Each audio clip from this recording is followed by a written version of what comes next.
আপনার কি credit card ব্যবহার করা উচিত কি উচিত নয়, আসুন জেনে নেওয়া যাক এই ভিডিওতে।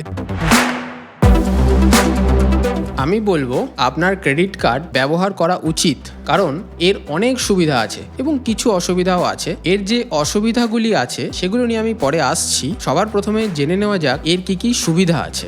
এর যে প্রথম সুবিধা সেটা হলো যে 50 দিনের ক্রেডিট পাচ্ছেন, মানে ধার পাচ্ছেন বিনা সুদে। 1 পয়সার সুদ আপনাকে দিতে হবে না ব্যাংকে। আপনি ক্রেডিট ইউজ করুন, এর ফুল লিমিট আপনি ইউজ করুন আপ টু 50 ডেজ, মানে আপনি 50 দিনের জন্য একটি টাকা ইউটিলাইজ করতে পারছেন। আপনাকে সেই টাকার উপরে কোনো রকম সুদ দিতে হচ্ছে না ব্যাংকে। দ্বিতীয় সুবিধা হলো you will get rewards on many website, মানে যত রকম অনলাইন ওয়েবসাইট আছে যেমন Amazon, Flipkart, Myntra etcetera etcetera, এই সমস্ত ওয়েবসাইটে আপনি যখন ক্রেডিট কার্ডের মাধ্যমে কোনো বিল পেমেন্ট করছেন অথবা কোনো শপিং করছেন, কোনো ইলেকট্রিসিটি বিল পেমেন্ট করছেন, এর উপরে আপনি আকর্ষণীয় উপহার পাবেন। এবং এর সাথে সাথে লাউঞ্জ অ্যাক্সেসও পাচ্ছেন মাত্র 40,000 টাকা কোয়ার্টারলি স্পেন্ড করলে। মানে 3 মাসে যদি আপনি 40,000 টাকা স্পেন্ড করেন এই ক্রেডিট কার্ডের মাধ্যমে, তাহলে আপনি ইন্টারন্যাশনাল এবং ডোমেস্টিক লাউঞ্জ অ্যাক্সেস করতে পারছেন। ক্রেডিট কার্ড ব্যবহার করার অন্যতম সুবিধা হলো আপনি এটার মাধ্যমে ডোমেস্টিক্যালি, মানে ভারতবর্ষের ভিতরে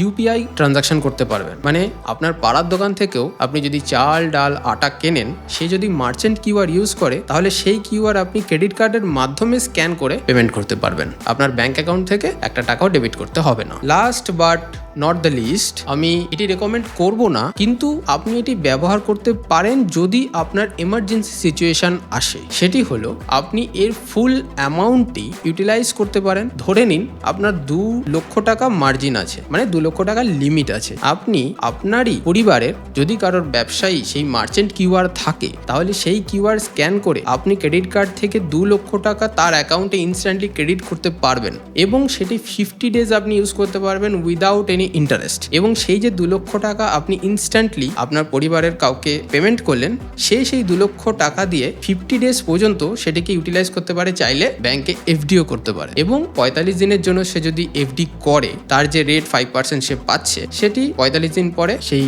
এফডিটি ক্লোজ করে তার টাকা নিয়ে নিলেন ইন্টারেস্ট সমেত, এবং যে প্রিন্সিপাল যে 2 লক্ষ টাকা সেটি আপনি ক্রেডিট কার্ডে বিল পেমেন্ট করে দিলেন, ইন্টারেস্টটা আপনার আর্ন হলো। এটা আমি রেকমেন্ড করবো না, বাট এটা করা যেতে পারে। ক্রেডিট কার্ড ব্যবহারের ডিসঅ্যাডভান্টেজ বলতে সেরকম কিছু নেই, মাত্র একটাই ডিসঅ্যাডভান্টেজ এখানে আছে। সেটি হলো আপনি যদি আপনার লিমিট ইউজ করে ফেলেন এবং আপনার যদি বিল ডিউ ডেটের মধ্যে আপনি পেমেন্ট না করেন, তাহলে ব্যাংক আপনাকে হিউজ অ্যামাউন্ট চার্জ করবে। এতে আপনার সিবিল ডাউন হবে, আপনার পরবর্তীকালে লোন পেতে অনেক অসুবিধা হবে। তো আমি বলবো আপনি ক্রেডিট কার্ড ব্যবহার করুন, খুব সুন্দরভাবে সেটিকে ইউজ করুন, এবং যদি আপনি ব্যবহার করেন আপনার ডিউ ডেটের মধ্যে আপনি অবশ্যই সেই টাকাটি রিপে করুন, কোনো রকম ভাবে যেন ডিউ ডেট পেরিয়ে না যায়। এটা 1 নম্বর। আর 2 নম্বর ডিসঅ্যাডভান্টেজ হলো এটি কখনো এটিএম মেশিনে পাঞ্চ করবেন না।